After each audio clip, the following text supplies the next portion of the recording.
Mesdames, Messieurs, bonsoir et bienvenue au journal du 6 septembre. Sans tarder les titres.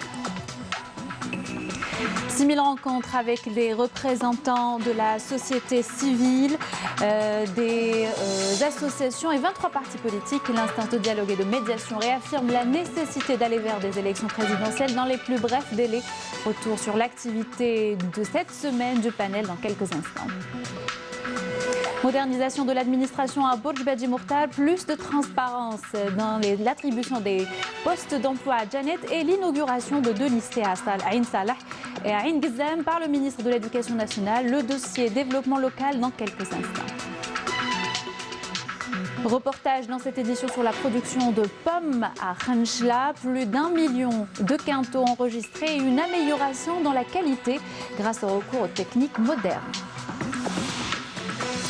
Et enfin, un focus ce soir sur la forêt de Bessa à Chlef. Une opération de répertoriage de la flore est menée par la Direction générale des forêts. Le but, améliorer l'exploitation de ces plantes aux vertus médicinales. Bienvenue à tous.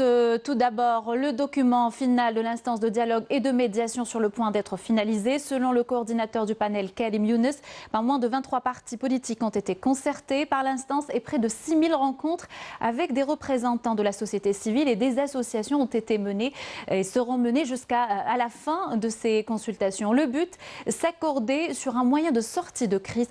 Retour sur l'activité de la semaine de l'instance avec Adel Boukhams. Avec l'objectif de parvenir à un consensus national en vue d'organiser une élection présidentielle régulière et transparente et de concrétiser le changement auquel aspire le peuple algérien, l'instance nationale de dialogue et de médiation a intensifié ses activités tout au long de la semaine et en multipliant les rencontres avec les formations politiques dont le nombre a atteint les 23 partis politiques. Mieux encore, le panel a tenu plus de 5 000 rencontres avec des militants et des associations, prévoyant que ce chiffre atteigne 6 000 rencontres durant les prochains jours. Le coordinateur général du panel, Karim Younes, s'est ainsi réuni avec plusieurs partis politiques, tels que le Parti national libre, le Parti du médiateur politique, le Front national des libertés, le Parti du Front démocratique libre, ainsi que des associations féminines et des notables de différentes régions du pays. Karim Younes a tenu à rappeler que les rencontres tenues par l'instance avec les acteurs politiques, les représentants de la société civile, les personnalités et l'élite nationale ont vu d'aplanir les obstacles et d'unifier les vues dans l'objectif d'aboutir à des solutions à la crise politique. Des rencontres qui ont convergé vers le fait que le dialogue sérieux et responsable est la seule voie à même de réaliser le consensus national, tout en estimant que le dialogue est un processus incontournable. Il est tout aussi primordial, voire impératif, d'aller vers une élection présidentielle dans les plus brefs délais, avec une priorité qui consiste à préserver l'unité nationale. Karim Younes a annoncé la présentation dans les prochains jours de 2 propositions relatives à la révision de la loi portant régime électoral et à la création d'une haute instance indépendante chargée de la préparation, de l'organisation et de la surveillance du processus électoral. 2 propositions qui constituent la conclusion de l'ensemble des propositions formulées par les partis politiques, les personnalités et représentants de la société civile reçus par l'instance et qui seront distribuées prochainement en vue de permettre à toutes les parties de les étudier. Karim Younes a annoncé que l'instance était sur le point de finaliser le document final relatif aux concertations politiques de tous les acteurs politiques et des représentants de la société civile. L'instance nationale de dialogue et de médiation a indiqué que le rapport envoyé récemment aux partis politiques ayant participé aux rondes de dialogue était un document préliminaire. Les textes juridiques y figurant faisant encore l'objet de débats et d'enrichissement par les différents acteurs politiques. Le dialogue et des élections présidentielles dans les plus brefs délais comme seul moyen de sortir de la crise, une idée que partagent nombre d'Algériens. On écoute. نحن كشباب الحراك نثمن قرارات المؤسسة العسكرية الداعمة إلى انتخابات رئاسية شفافة ونزيهة بالإضافة إلى الداعية إلى حوار شامل دون إقصاء. لأول مرة في التاريخ تكون في الجزائر لجنة مستقلة لمراقبة وتهيئة الانتخابات، لذلك نطلب بها نتفائل بها إن شاء الله خيرا، وهي تكون الحل الأمثل لهذا الشعب العظيم إن شاء الله. في الحقيقة الخطاب نتاع السيد القايد صالح قائد الأركان جاء مواكبة لمتطلبات أو مطالب الشعب ومرافقا للحركة، وخاصة فيما يخص قضية الانتخابات. لابد انتخابات ولا بد على كل مواطن ولا مواطنة جزائرية خصهم تدخل في عقله عقلية الانتخابات. معناها انتخابات معناها فيها رئيس، معناها رئيس تكون على الأقل تكون كاين حلول. البلاد هذه لازمها رئيس، إلى متى دركا؟ إلى متى راح نقعدوا بلا رئيس؟ من الضروري أننا تكون عندنا مواعيد محددة لإجراء هذه الانتخابات، وبالتالي القضاء على الأزمة السياسية. في الحقيقة المواطن إذا كان يتميز بالذكاء لازم يدخل في مرحلة الانتخابات باش نخرجوا إن شاء الله من هذه المرحله هذه. Mais il bien connaître il faut qu'il y ait une sortie de crise. La sortie de crise, c'est les élections présidentielles. On peut pas fuir. ونزمير راه غندرول يعني تيت. Alors نكون داش ردنيني ان شاء الله يعني غادي لي وجود تزيرين هذه كويني غادي دوارنا كويت يعني كثموره ثفراني. لازم رئيس به هو اللي يستكمل الاجراءات اللي باش نردوا الاموال المنهوبه، باش نكملوا نحاسبوا العصابه. كاينه امورات بزاف لازمها رئيس ما فيها. لازم يكون رئيس، خاطر ماكش حنا في وسط البلدان الدولة ما عندهاش رئيس ماهيش دولة وما تكونش معترف بها نهائيا. والشيء اللي نطلبوه اضافي من رئيس اللي راح ينتخب ان شاء الله، راح نطلبوا منه انه يكمل محاربة الفساد والمفسدين هذو اللي راهم عاتوا في الارض فساد وفي البلاد. نتمناو ان شاء الله العدالة الجزائرية تتمنش المواقف تاعها وتكمل الشيء اللي بداته، وان شاء الله نخرج بالبلاد الى بر الامان. Place à la modernisation à Bodj Badji Mokhtar. L'administration de cette commune frontalière avec le Mali a connu un bond en avant suite à la numérisation et la décentralisation de la délivrance des documents biométriques, évitant ainsi aux habitants de la région de se rendre dans la wilaya d'Adarar pour se procurer leurs documents. Bedia Amarni. Grâce à la numérisation et la décentralisation de l'administration, les habitants de Bodj Badji Mokhtar, frontalière avec le Mali, peuvent désormais retirer tous leurs papiers biométriques sur place, ce qui leur évite les longs déplacements jusqu'à Adrar. Auparavant, le citoyen de Bodj Badji Mokhtar souffrait beaucoup pour retirer ses documents tels que le passeport et la carte nationale. Maintenant, Dieu merci, en rapprochant l'administration du citoyen avec l'avènement de la biométrie, les choses sont plus faciles.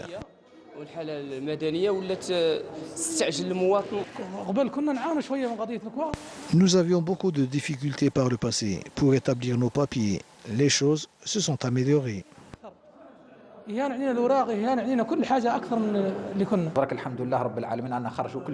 Dieu merci. Nous sortons tous nos papiers ici à Timiaouine, à l'endroit même où nous habitons, le passeport, la carte d'identité entre autres. La modernisation de l'administration et sa numérisation au niveau de ces régions frontalières a pour objectif d'être au service des citoyens pour établir leurs papiers rapidement. Depuis l'ouverture de ce service en 2016, 10 000 cartes biométriques et 9 000 passeports biométriques ainsi que 45 000 cartes grises et 1 400 permis de conduire ont été établis.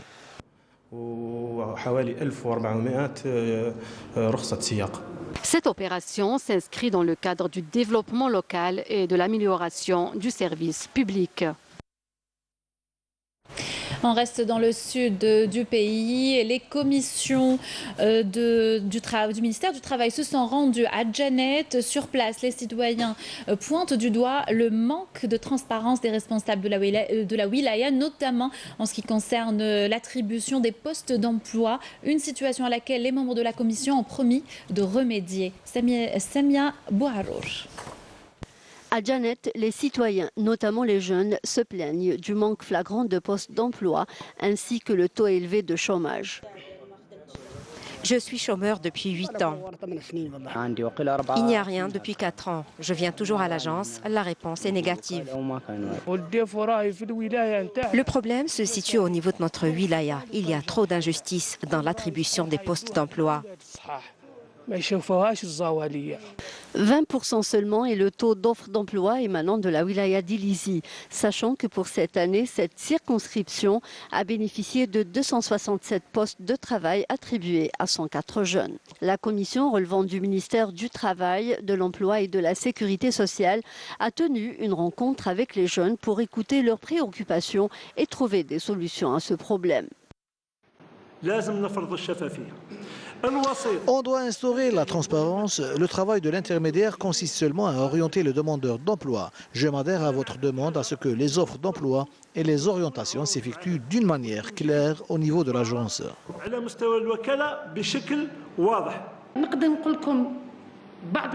Il est vrai que certaines activités sont gelées, mais notre agence prend en charge de nombreux porteurs de projets et les accompagne sur le terrain. Au terme de la visite, la commission s'est rendue dans plusieurs services relevant du secteur de l'emploi et s'est enquis des préoccupations de ses employés. C'était la rentrée scolaire ce mercredi. Le coup d'envoi a été donné par le ministre de l'Éducation nationale dans l'extrême sud du pays.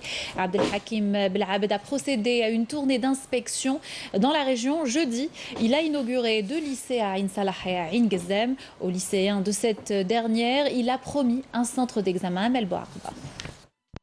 Parmi les questions lancinantes soulevées par les parents d'élèves des wilayas délégués de Ain Salah et Ain Ghazem, la nécessité de réaménager les horaires scolaires compte tenu des températures caniculaires dans ces régions de l'extrême sud du pays. La réadaptation des horaires scolaires est probable et envisageable. Il faut toutefois savoir que l'élève algérien, à travers l'ensemble du territoire, suit le même programme scolaire et les centres d'examen assurent les mêmes épreuves et les mêmes sujets. Donc tout le temps que nous perdons dans cette rentrée scolaire aura un impact négatif sur la tenue des examens. Il y a un nombre de semaines de scolarité qu'il faut assurer à nos enfants. C'est pourquoi nous œuvrons à satisfaire tout le monde. Le ministre de l'Éducation nationale a écouté les préoccupations des élèves des établissements scolaires qu'il a visités. Nous demandons l'ouverture d'un centre de déroulement des épreuves du baccalauréat à Ain Ghazem. Hamidouche, vous avez demandé au nom de vos camarades l'ouverture d'un centre de déroulement du baccalauréat à Ain Ghazem au profit des candidats scolarisés et libres résidant dans cette région frontalière et j'ai décidé donc de répondre à cette doléance. Aucun candidat ne se déplacera en dehors de Ain Ghazem pour passer son baccalauréat.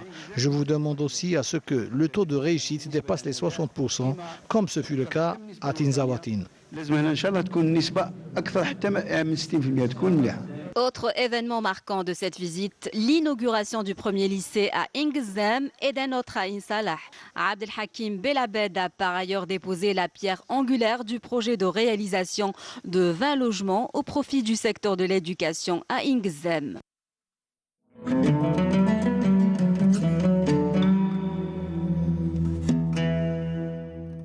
بسم الله الرحمن الرحيم إن الصلاة كانت على المؤمنين كتابا موقوتا صدق الله العظيم.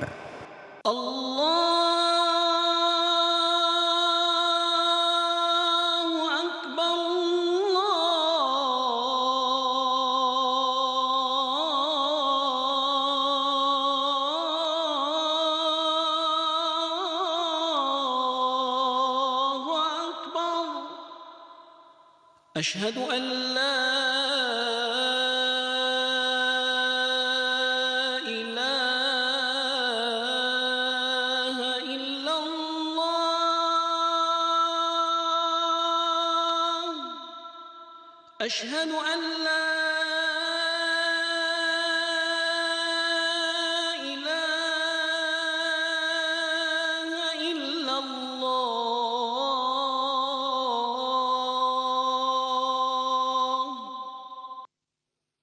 أشهد أن محمدًا رسول الله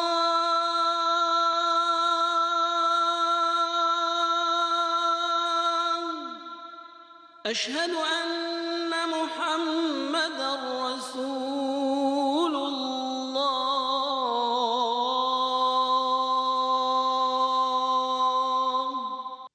حي على الصلاة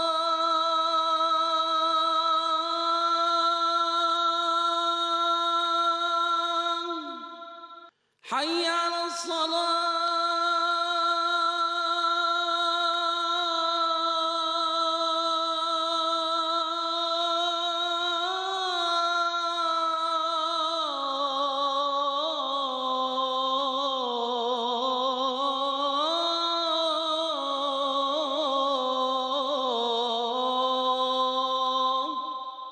حي على الفلاح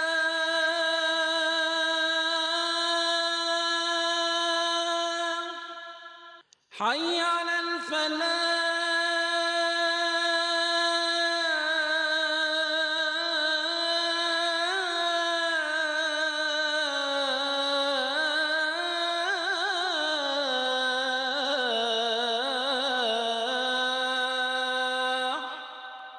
الله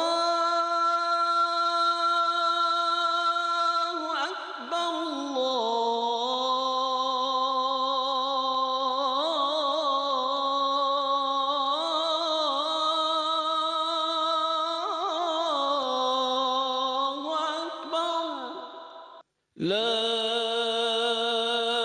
إله إلا الله.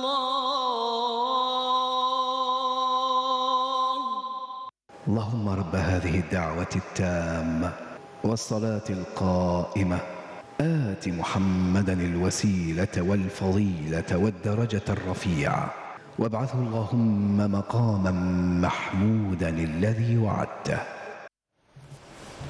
Bienvenue si vous nous rejoignez, c'était l'appel à la prière d'El Maghreb à Alger et ses environs. Et on poursuit notre journal avec l'habitat. Une cérémonie de remise symbolique des clés de 700 logements de location-vente a été organisée jeudi à Tiaret en présence du directeur général de la ADL, Saïd Rouba. Ce dernier a souligné que ces lots distribués font partie d'un quota de 10 000 logements réalisés à travers le pays. Il s'agit également de la deuxième tranche du projet de 1500 logements du site Zemala à Tiaret. Par ailleurs, 4 000 logements publics locatifs seront distribués durant le mois de septembre en cours. Nessima Imloul. Plus de 700 souscripteurs au chef-lieu de la wilaya de Tiaret se sont vus attribuer leur nouveau logement de type location-vente à ADL après des attentes qui ont trop duré. Je suis très heureuse de voir mon fils bénéficier de son logement. Dieu merci. Je figure parmi les souscripteurs 2013. Après 6 ans d'attente, me voilà bénéficiaire d'un logement. Je suis très heureuse. Je souhaite de même pour les souscripteurs qui attendent encore leur logement. Conformément aux recommandations de Monsieur le ministre de l'Habitat, de l'Urbanisme et de la Ville portant sur la distribution de plus de 10 000 unités, nous avons procédé aujourd'hui à l'attribution de plus de 700 logements. Les nouveaux locataires rejoindront leur logement dans la nouvelle ville de Zemala où toutes les commodités sont réunies pour un cadre de vie digne et honorable. Mis à part le problème de l'absence de l'école primaire, Dieu merci, nous avons tout ce qu'il faut. Nous allons œuvrer à réunir les conditions nécessaires pour l'enseignement des 3 cycles en attendant la réalisation des structures éducatives de proximité déjà programmées. Sachez que celles déjà opérationnelles ne sont pas très éloignées. Je tiens également à rassurer les habitants de Tiaret. Tous les logements, toutes formules confondues, ont été lancés. Dans les prochains jours, plus de 4 000 logements de type ADL sont destinés à satisfaire les souscripteurs ayant déjà reçu des ordres de versement. Ce communiqué du ministère de la Défense nationale à présent dans le cadre de la lutte antiterroriste et la sécurisation des frontières et grâce à l'exploitation de renseignements. Un détachement de l'ANPA a découvert hier lors d'une patrouille de recherche et de fouilles menée près des frontières sud à Tamanrasset une cache de munitions contenant 19 obus de calibre 100 mm tandis que d'autres détachements ont appréhendé 3 éléments de soutien à Boumerdes et Khanchla. Dans le cadre de la lutte contre la criminalité organisée, un détachement de l'ANP a arrêté à Bourj Badji Mourtar 3 individus à bord d'un véhicule tout-terrain chargé de 2,17 tonnes de denrées alimentaires. D'autre part, des détachements combinés de l'ANP ont mis à échec des tentatives de contrebande de 12 522 litres de carburant à Souk Haras, Tébessa et Taref, alors qu'un individu a été arrêté à Naama en possession d'un drone muni d'une caméra Essaouira. Par ailleurs, et dans le cadre de la lutte contre l'immigration clandestine, des détachements de l'ANP et des éléments de la gendarmerie nationale ont arrêté à Tlemcen et Tébessa 5 immigrants clandestins. Et on reste dans le domaine, et on continue plutôt, on va parler d'agriculture et on va parler d'élevage, camelin et caprin. De nouvelles mesures ont été prises par les autorités dans une volonté de relancer la filière et en réponse aux contraintes exprimées par les éleveurs. La cherté de la nourriture pour les animaux revient souvent dans les doléances des éleveurs. Mustapha Boudina et Bedia Amarni nous en parlent. Les éleveurs de la filière cameline et caprine du sud-ouest ne ratent aucune occasion pour soulever leurs préoccupations et faire part de leurs difficultés au quotidien. Mohamed Talbi avait souvent évoqué le problème du fourrage. Vous savez, c'est difficile de nourrir mes dromadaires. J'achète le quintal de fourrage à 3000 dinars.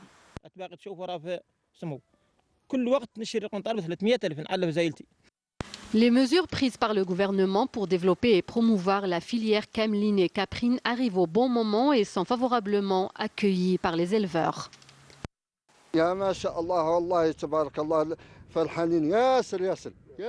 Alhamdoulilah, nous sommes très contents pour cette aide du gouvernement.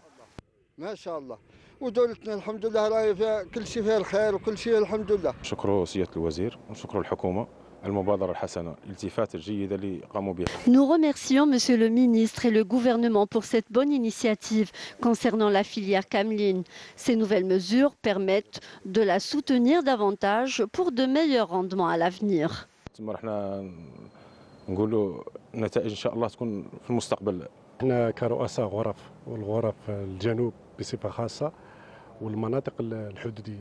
Nous, présidents des chambres de l'agriculture et celles du Sud et des zones frontalières en particulier, saluons cette bonne initiative qui est bien accueillie par tous les éleveurs du Sud. Pour la première fois, le gouvernement prend en charge cette filière à travers le ministère de l'Agriculture.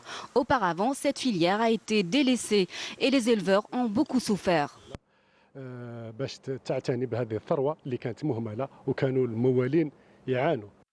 De Abadla à Zouzfana et de Tabelbala à Wad Saoura. Et grâce à ces mesures, de nouvelles perspectives s'ouvrent à ces éleveurs du Grand Sud algérien. Agriculture toujours, et la production de pommes a été abondante cette année à Khenchla, dépassant 1 million de quintaux. Elle a été surtout de bonne qualité grâce au recours aux techniques modernes. Reportage de Sohila Zidour, commentaire Fella Abraz.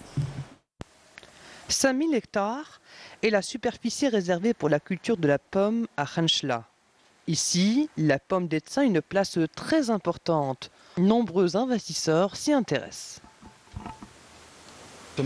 En 2017, lorsque l'importation a été suspendue, nous nous sommes dirigés avec mes associés vers l'investissement agricole, notamment ici, à Khenchla.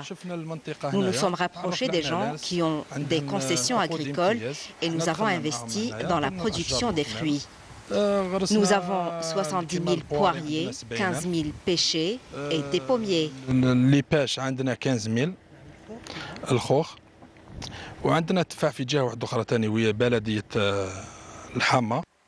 Ici, la grêle représente une vraie menace pour la production.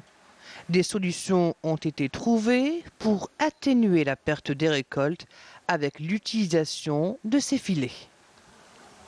Cette technique est nouvelle. Je l'ai adoptée pour éviter la grêle qui abîme toute la récolte. Cela fait 20 jours que j'ai débuté son installation.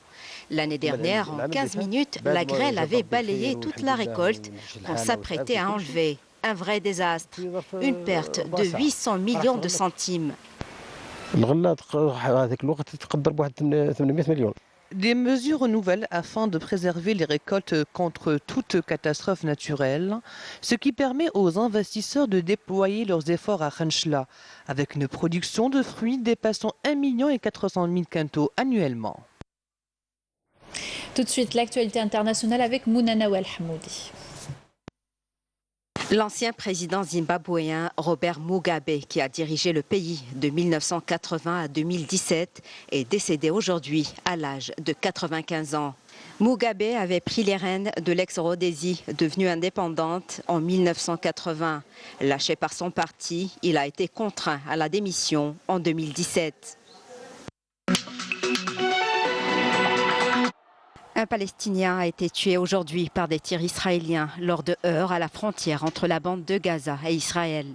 Ali Ashqar, 17 ans, a été tué d'une balle dans le cou à l'est de Jabalia, dans le nord de la bande de Gaza, au moment où l'armée israélienne n'a donné aucune information sur les affrontements dans l'immédiat.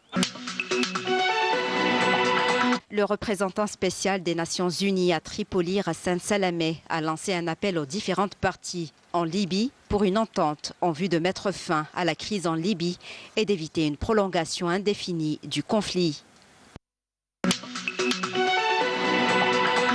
L'Iran compte réduire ses engagements nucléaires alors que l'Union européenne regrette le fait que Téhéran ne va plus limiter la recherche et le développement dans le domaine nucléaire. L'Iran riposte ainsi à la dénonciation par Washington de l'accord en mai 2018 et le rétablissement de sanctions économiques punitives.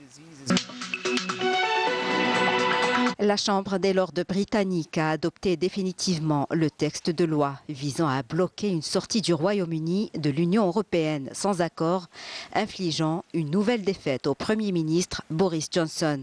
Cette législation qui demande au Premier ministre de solliciter un report de 3 mois du Brexit, prévu le 31 octobre, doit entrer en vigueur dès lundi, après approbation de la reine Elisabeth.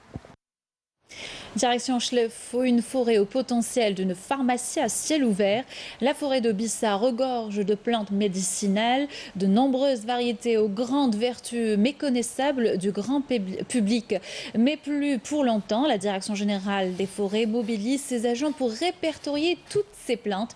Visite guidée avec Naïma Louali. À elle seule, la forêt de Bissa, près de Chlef, regroupe plus de 32 espèces de plantes aromatiques et médicinales, formant le cortège forestier de 4 chênes dans le fameux chêne liège. Poussant spontanément sauvage dans des terres pas forcément très riches, on peut compter parmi ces espèces l'arbousier, l'antisque, le romarin, la bruyère, le myrte et bien sûr la lavande. Pour ce qui est de cette plante, le cyste, appelé aussi Qoraïda, ses feuilles sont utilisées pour panser les plaies et les blessures, alors que ses semences sont utilisées pour la préparation de quelques plats traditionnels tels que ruina. Cette extraordinaire variété de plantes est malheureusement inexploitée hormis un peu de lavande, mais quelque chose semble frémir dans ce sens. L'unilvescus, qu'on appelle magraman, est utilisé pour panser les plaies en y ajoutant de l'huile d'olive. Pour l'exploitation forestière dans la région de Bissa, la conservation des forêts est en train de créer 2 conseils qui sont le PAM, les plantes médicinales et aromatiques, et la deuxième conseil, c'est le bois et liège. Donc pour la région de Bissa, il y a Inch'Allah une exploitation d'extrait de l'huile, de la lavande. Et aussi, on est en train d'exploiter le liège. Les 2 conseils sont agréés, ils sont déjà l'agrément. Ils sont en train de faire un inventaire au niveau de la wilaya pour compter toutes les plantes médicinales et aromatiques qui existent dans la wilaya et pour l'exploitation, l'extrait d'huile de ces plantes médicinales et aromatiques. Très abondante en plantes médicinales et aromatiques, la forêt de Bissa, près de Chlef, gagnerait à être exploitée pour son immense potentiel, aussi bien économique qu'écologique. Voilà, c'est la fin de ce journal. Merci de l'avoir suivi. Un rapide rappel des titres avant de se quitter. Nous sommes revenus sur l'activité du panel de dialogue et de médiation. 6000 rencontres avec des représentants de la société civile et des associations, 23 partis politiques. L'instance de dialogue et de médiation réaffirme la nécessité d'aller vers des élections présidentielles dans les plus brefs délais. Modernisation de l'administration en Borj Badi Mokhtar, plus de transparence dans l'attribution des postes d'emploi à Janet et inauguration de 2 lycées à Ain Salah et à Ain Gezdam par le ministre de l'Éducation nationale. C'était le dossier développement local de cette édition. Et puis, reportage dans notre journal sur la production de pommes à Khenchla. Plus d'1 million de quintons ont enregistré une amélioration dans la qualité grâce au recours aux techniques modernes. Et focus ce soir sur la forêt de Bissa à Chlef, où une opération de répertoriage de la flore est menée par la Direction générale des forêts. Le but, améliorer l'exploitation de ces plantes aux vertus médicinales.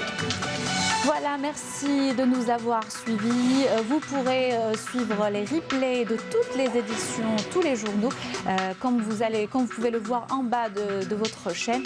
Je vous souhaite une excellente soirée. À bientôt.